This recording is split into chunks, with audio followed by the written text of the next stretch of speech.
नमस्कार मेरे यूपी पेट के साथियों और पुलिस की तैयारी करने वाले साथियों, तैयार हो जाइए द एग्जाम एक्सप्रेस के इस शानदार सफर में मेरे साथ दोस्तों। और आज के क्वेश्चन बहुत ही ज्यादा इंपॉर्टेंट और महत्वपूर्ण होने वाले हैं, क्योंकि इस आज की क्लास में हम आपके लिए उन क्वेश्चनों को लेकर आए हैं जो कि आपके प्रीवियस ईयर के एग्जाम में आ चुके हैं, और उन क्वेश्चन पे हम डिस्कस करेंगे जिनकी अब आने की संभावना आपकी बनती है दोस्तों।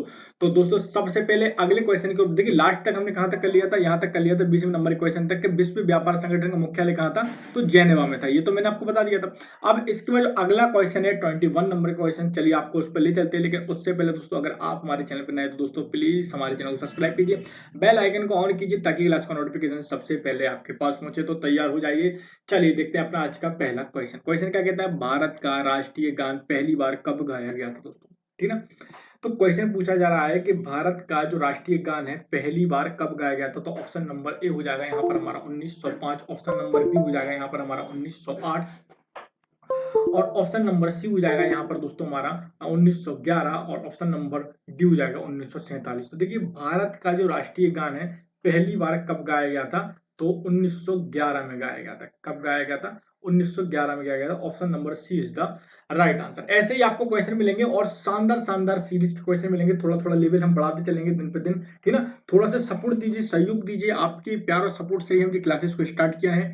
और जैसे ही आप थोड़ा सा इस पर व्यूज आने लगेंगे तो हम उनमें और भी परिवर्तित करेंगे। उनमें थ्योरी की क्लासेस आपके लिए स्टार्ट कर देंगे, टॉपिक बाय टॉपिक। और बहुत सारी क्लासेस हमारी चल रही हैं यूपी पेट की, मैं आपको बताऊंगा। चलिए इस क्वेश्चन को देख लेते हैं।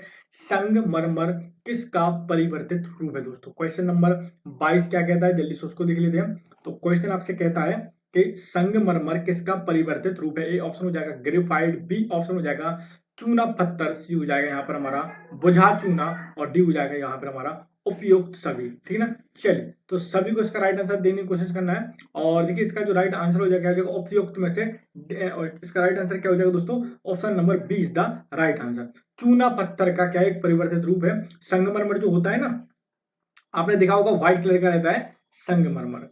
और आपको एक और क्वेश्चन में इससे रिलेटेड बताना चाहता हूं कि संगमरमर की नगरी के नाम से किसको जाना जाता है। तो मध्य प्रदेश के जबलपुर को संगमरमर की नगरी के नाम से जाना जाता है, क्योंकि वहां पर नर्मदा नदी बहुत ऊंचे ऊंचे पहाड़ों से नीचे गिरती है, और जो जिन जिन पहाड़ों पर गिरती है वो संगमरमर की चट्टानें होती हैं। इसलिए संगमरमर की नगरी के नाम से जबलपुर को जाना जाता है। और संगमरमर का परिवर्तित रूप क्या है दोस्तों, संगमरमर किसका परिवर्तित रूप है, तो चूना पत्थर का। यहाँ तक क्लियर है, यहाँ तक दिक्कत तो नहीं किसी को। चलिए, अब अगला क्वेश्चन क्या कहता है, सन 1922 में चोरा चोरी कांड के बाद महात्मा गांधी ने किस आंदोलन को स्थगित कर दिया था। चलिए, सभी को आंसर देना है। क्वेश्चन को एक बार फिर से देख लीजिए, क्वेश्चन इंपोर्टेंट है। 1922 में चोरा चोरी कांड के बाद महात्मा गांधी ने किस आंदोलन को स्थगित कर दिया था। ऑप्शन नंबर ए हो जाएगा असहयोग आंदोलन, बी ऑप्शन हो जाएगा नमक सत्याग्रह, सी हो जाएगा खिलाफत आंदोलन, और डी हो जाएगा भारत छोड़ो आंदोलन। तो देखिए, 1922 में जब चोरा चोरी कांड के बाद महात्मा गांधी ने असहयोग आंदोलन को क्या कर दिया था, स्थगित कर दिया था। क्या कर दिया था, स्थगित कर दिया गया दोस्तों। क्या नाम था उस आंदोलन का, असहयोग आंदोलन। क्या नाम था, असहयोग आंदोलन, ठीक है ना। चलिए चलिए, option number A is the right answer. Clear है यहां तक। चलिए, ऐसे ही आपको शानदार क्वेश्चन मिलेंगे, धीरे धीरे हम इनका लेवल चेंज करते चलेंगे। और आपको मैं फिर से बता देना चाहता हूं एक बार, और फिर से एक बार टाइम सुन लीजिए दोस्तों, क्योंकि मैं बार बार आपको डेली हर क्लास में बताता हूं।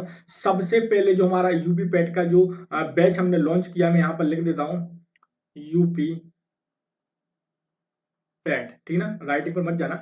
सबसे पहले यूपी पैट का जो बैच शुरू होता है, सबसे पहली क्लास सुबह 8 AM, सबसे पहले सुबह एक क्लास होती है, वो होती है रीजनिंग की। कौन सी क्लास होती है, रीजनिंग की क्लास होती है। और इसी में मैथ की क्लासेस होती है, हफ्ते में 2 से 3 दिन आपको मैथ भी पढ़ाई जाएगी दीपक सर के द्वारा। अगर आपका सहयोग सहयोग और प्यार रहा, सपोर्ट रहा, तो ये अलग अलग इनका टाइम कर देंगे। अभी 8 बजे आपको प्रतिदिन रीजनिंग और मैथ की क्लास दोनों देखने के लिए मिल रही है। इसके बाद अगली क्लास आ जाती है 10 बजे दोस्तों। ये सारी यूपी पैट और यूपी पुलिस की क्लास, याद रखिए यूपी पुलिस के लिए भी बहुत ज्यादा इंपॉर्टेंट है, क्योंकि लेवल हमने थोड़ा सा इनका चेंज किया हुआ है। अब आ जाता है सुबह 10 बजे अगली क्लास कौन सी होती है, जल्दी जल्दी मैं बता देता हूं।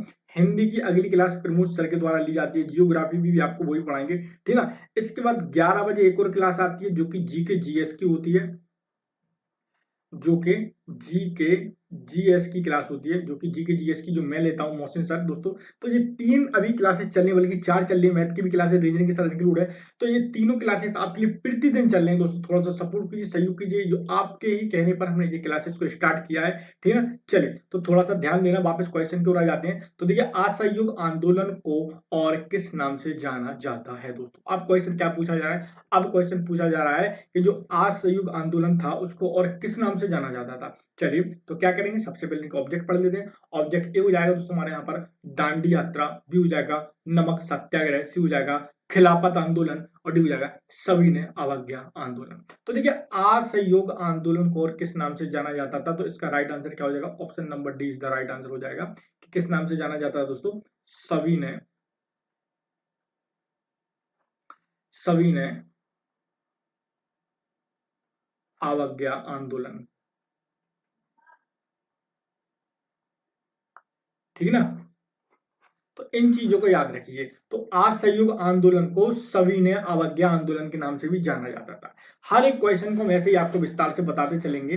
बस थोड़ा सा सपोर्ट सही कीजिए कि अगर पहली बार अगर आप लोग चैनल पर आए तो दोस्तों प्लीज चैनल को सब्सक्राइब कीजिए, बेल आइकन को ऑन कीजिए ताकि क्लास का नोटिफिकेशन सबसे पहले आपके पास पहुंच जाए। चलिए, अब 25वें नंबर का क्वेश्चन क्या कहता है, जल्दी से उसको भी देख लेते हैं। देश स्वतंत्रता के समय, देश में स्वतंत्रता के समय भारतीय राष्ट्रीय कांग्रेस के अध्यक्ष कौन थे? जब देश आजाद हो रहा था स्वतंत्रता के समय, तो उस समय भारतीय राष्ट्रीय कांग्रेस के अध्यक्ष कौन थे? तो चलिए देखते हैं इसका राइट आंसर क्या होता है। सबसे पहले इनका ऑप्शन देख लेते हैं। ऑप्शन नंबर ए हो जाएगा जेबी कृपलानी, बी ऑप्शन हो जाएगा जेपी नड्डा, सी हो जाएगा महात्मा गांधी, और डी हो जाएगा जवाहरलाल नेहरू दोस्तों, ठीक ना। चलिए, तो यहाँ पर मैं आपको बता दूं इसका राइट आंसर क्या होगा। आप सभी को इसका राइट आंसर देने की कोशिश करना है, और देखते हैं इसका राइट आंसर कौन देगा। और ये जो क्वेश्चन है दोस्तों 25वें नंबर का, इस क्वेश्चन का आंसर आप सभी को देना है। ये मैं आपको होमवर्क के लिए दे रहा हूं दोस्तों। देश में स्वतंत्रता के समय भारतीय राष्ट्रीय कांग्रेस के अध्यक्ष कौन थे, ठीक ना। जवाहरलाल नेहरू, महात्मा गांधी, जेपी नड्डा या जेबी कृपलानी, आपको बताना है। और बहुत ही नॉर्मल सा क्वेश्चन है, और मैं देखता हूं कौन इसका राइट आंसर देगा। प्रतिदिन आपको मालूम है, जब से क्लास स्टार्ट किए एक होमवर्क में क्वेश्चन दे रहा हूं। तो आज के होमवर्क के लिए आपका ये क्वेश्चन है कि देश स्वतंत्रता के समय भारतीय राष्ट्रीय कांग्रेस के अध्यक्ष कौन थे। अगले क्वेश्चन को बढ़ जाते हैं।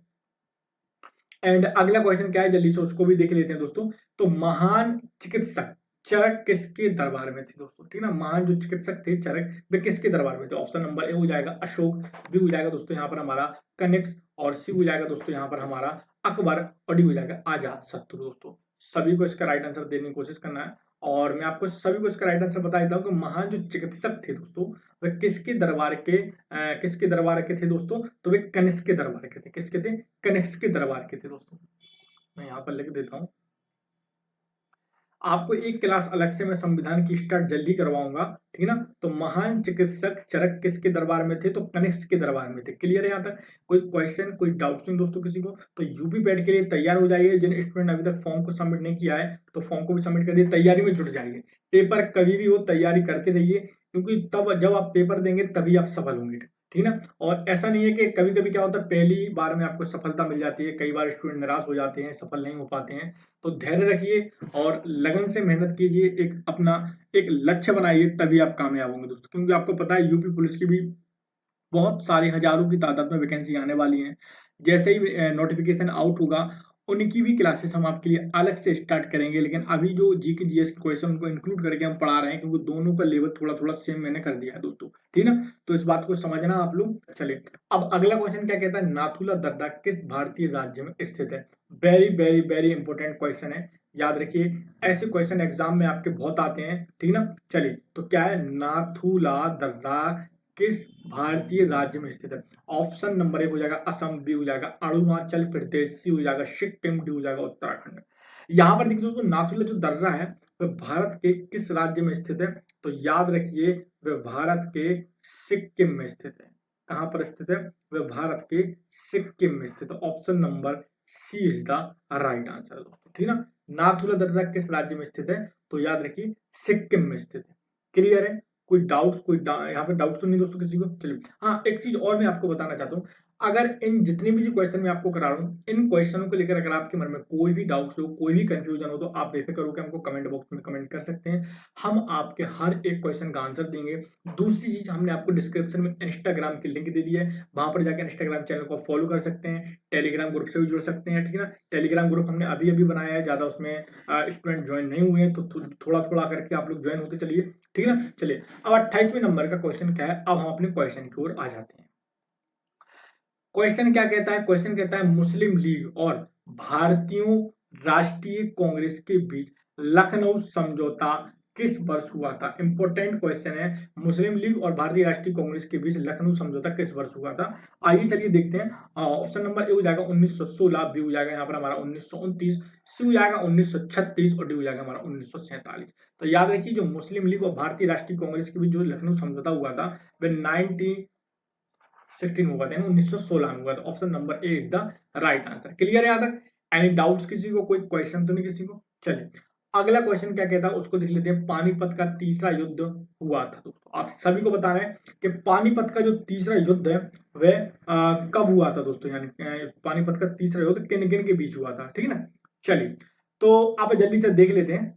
ऑप्शन नंबर ए हो जाएगा बाबर इब्राहिम लोदी के बीच। ये देखिए कंफ्यूजन करने वाले क्वेश्चन है, थोड़ा सा अच्छे से इसको देखना, ठीक है ना। और कई बार क्वेश्चन क्या होता है, एग्जाम में आते हैं तो आप लोग बहुत ज्यादा कंफ्यूजन हो जाते हैं इस क्वेश्चनों को लेकर। तो थोड़ा मैं अच्छे से आपको धीरे धीरे बता रहा हूँ कि पानीपत का जो तीसरा युद्ध हुआ था वह किन योद्धाओं के बीच हुआ था। तो ऑप्शन नंबर ए हो जाएगा बाबर और इब्राहिम लोधी के बीच। ऑप्शन नंबर बी हो जाएगा बाबर और राणा संगा के बीच। और तीसरा हो जाएगा मराठा और अहमद शाह अब्दाली के बीच। ठीक ना, मराठाओं और अहमद शाह अब्दाली के बीच एक पूरी मूवी है, अगर आपने देखी हो, अगर आपको याद होगा, अभी रिलीज हुई थी, कुछ ज्यादा समय भी नहीं हुआ है, और अफगान और मराठाओं के बीच, ठीक है ना। चलिए, अब जल्दी से इसका मैं आपको आंसर बता देता हूं कि देखिए, जो पानीपत का जो तीसरा युद्ध हुआ था वह मराठाओं और अहमद शाह अब्दाली के बीच हुआ था दोस्तों। Option number C is the right answer है। किन के बीच हुआ था मैं लिख कर भी बता देता हूं। संजय दत्त की मूवी है ये दोस्तों, अगर आपने नहीं देखी है, ठीक ना। मराठाओं और, नाम याद रखिए, अहमद शाह अब्दाली के बीच। क्लियर है? यहाँ तक अब तो नहीं भूलोगे। तो पानीपत का तीसरा युद्ध किन किन के बीच हुआ था, तो मराठा और अहमद शाह अब्दाली के बीच हुआ था। क्लियर है? यहाँ तक कोई डाउट्स, कोई कंफ्यूजन तो नहीं दोस्तों? चलिए, अब बढ़ जाते हैं अगले क्वेश्चन की ओर। एंड अगला क्वेश्चन क्या कहता है, जल्दी से उसको देख लेते हैं। और अगला क्वेश्चन कहता है निम्नलिखित में से किस भारतीय राज्य की सीमा चीन, नेपाल और भूटान से मिलती है। ऐसी भारत का कौन सा राज्य जिनकी सीमा 3 देशों से मिलती है, जिसमें चीन, नेपाल और भूटान है।